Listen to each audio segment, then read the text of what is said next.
আসসালামু আলাইকুম। আপনারা সবাই কেমন আছেন? আশা করি আপনারা সবাই ভালো আছেন। তো গত ক্লাসে আমরা শিখেছি কীভাবে একটা HTML ফাইল সেভ করতে হয়। তো আজকে আমরা একটা ডিটেলসে জানবো। তো HTML ফাইল আমরা গত ক্লাসে যে ফাইলটি সেভ করেছি সেটি আমরা এখন ওপেন করে নিচ্ছি। আপনারা সবাই জানেন আমরা কোন অ্যাপস নিয়ে কাজ করি। আমরা অ্যান্ড্রয়েড দিয়ে আমরা আমাদের HTML ফাইলগুলো তৈরি করি। তো গত ক্লাসে আমরা পিয়াস এবং কামাল লিখে এই ফাইলটি সেভ করেছি index.html দিয়ে। এটা যারা গত ক্লাস দেখেছেন তারা অবশ্যই জানেন। আর কীভাবে সেভ করতে হবে তাও আপনারা জেনে গেছেন গত ক্লাসে। তো আজকে আমরা এটা নিয়ে বিস্তারিত আলোচনা করব। তো আমাদের একটা HTML ফাইলের মধ্যে কি থাকে, প্রথমত আমাদের বুঝতে হবে আমাদের যখন আমরা একটা ওয়েবসাইটকে বোঝাই, একটা ওয়েব পেজ তৈরি করতে চাই, তখন আমাদেরকে তাদের ভাষায় তাদেরকে বোঝাতে হবে কি কোথায় কী হবে। তো আমরা যে কোনো ভাষার একটা শব্দ থাকে, একটা ব্যঞ্জন বর্ণ থাকে, এরপরে শব্দ আমাদের বাংলা ভাষার জন্য সরিয়া ক খ এগুলো থাকে, ঠিক আছে। প্রত্যেক ভাষার একটা নিজস্ব আছে, বৈশিষ্ট্য আছে। ঠিক তেমনই HTML ভাষার এটা একটা যেহেতু ভাষা, ওয়েবসাইটের ভাষা, সেহেতু তার একটা বৈশিষ্ট্য রয়েছে। তো ওয়েবসাইটের ভাষা অনুযায়ী তাদেরকে যে সংকেতটি ব্যবহার করতে হবে সেটাকে বলা হয় ট্যাগ, ঠিক আছে। ট্যাগ লেখার কয়েকটি ধরন আছে।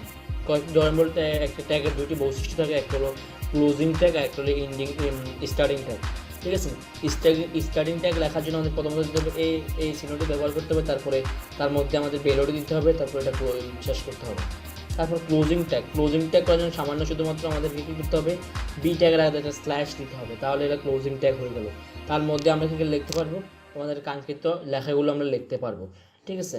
ওয়েবসাইটের ট্যাগ লিখতে হয় এইভাবেই। তো প্রথমত আমাদের কী করতে হবে, একটা শুরু ট্যাগ দিতে হবে, যেটাকে বলো স্টার্ট ট্যাগ, আর একটা হলো ক্লোজিং ট্যাগ লেখার জন্য আমাদের লাস্টের আগে কী করতে হবে, বির আগে দিয়ে আমাদের কি স্ল্যাশ চিহ্নটি ব্যবহার করতে হবে। আমরা সবটুকুই এক, ঠিক আছে। আশা করি আপনারা ট্যাগ সম্পর্কে বুঝতে পেরেছেন। তো আমরা একটা ওয়েবসাইটে প্রথমত কী থাকে, একটা ওয়েবসাইট নিশ্চয়ই নির্দিষ্ট একটা তো কাঠামো থাকে, সেই কাঠামোটা আমরা লিখে ফেলবো এখন। আপনারা অবশ্যই ফলো করতে থাকেন। যেহেতু আমরা HTML5 শিখতেছি, সেহেতু যা দেখাচ্ছি আপনারা অবশ্যই মুখস্থ করে রাখবেন। এইটুকু আজকে ক্লাসটি যতটুকু লেখানো হবে ততটুকু আপনারা অবশ্যই মুখস্থ করে রাখবেন। তো প্রথমে আমাদের দিতে হবে ডক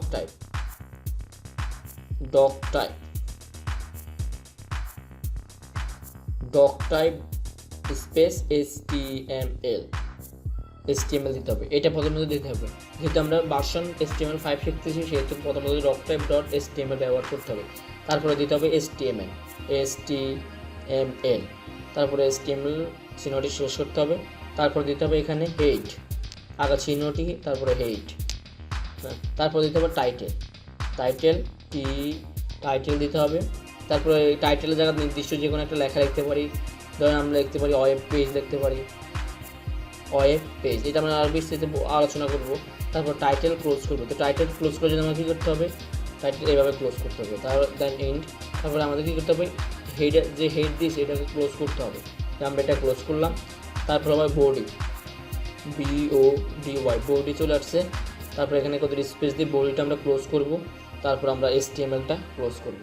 তো এটা হলো আমাদের একটা ওয়েব পেজ তৈরি করে আমাদের এটা বাধ্যতামূলক এই পয়েন্টগুলো লিখতে হবে, এটা মুখস্থ লিখে ফেলতে হবে। যে কোনো ওয়েবসাইট তৈরি করুন আপনি, যে কোনো ওয়েবসাইট যদি জানতে চান, এই কয়েকটা প্রথমত থাকবে। তার মধ্যে এই বডির ভিতরে আর সব ট্যাগ ব্যবহার করতে হবে। আপনি কোথায় ডিজাইন করতে হবে, কী করতে হবে না করতে হবে, সবগুলো কি এটা বডির ভিতরে লিখতে হবে, ঠিক আছে।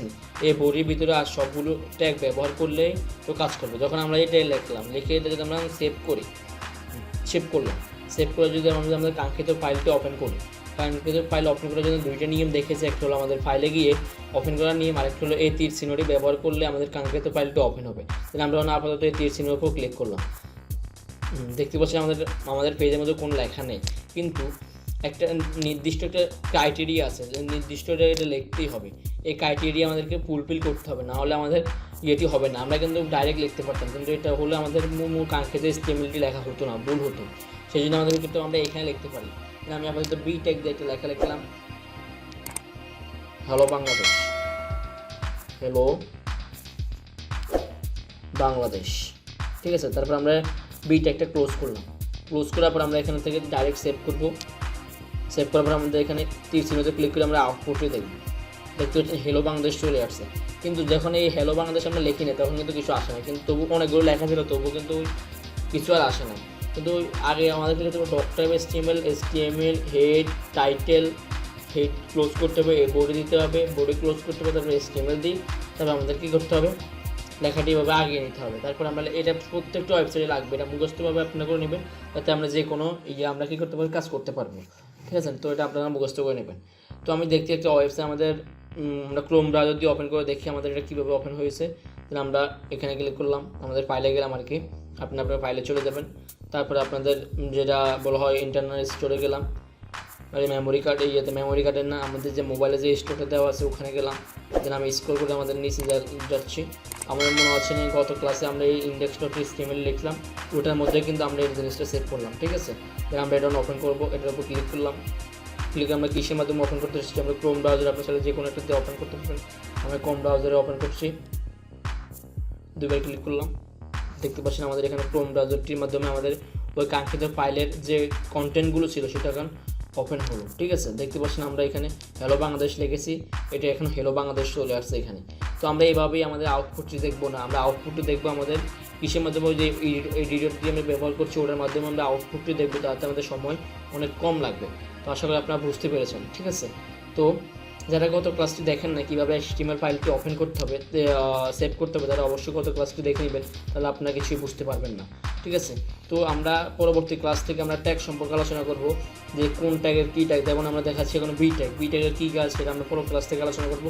এখন শুধু আপনাদের স্যাম্পল হিসেবে দেখাইছিলাম আর কি বি ট্যাগের কী ট্যাগ, কীভাবে ব্যবহার করে।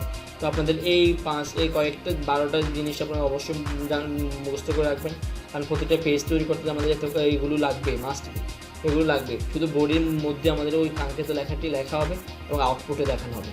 তো আজকে এই পর্যন্ত, সবাই ভালো থাকবেন, সুস্থ থাকবেন, আসসালামু আলাইকুম।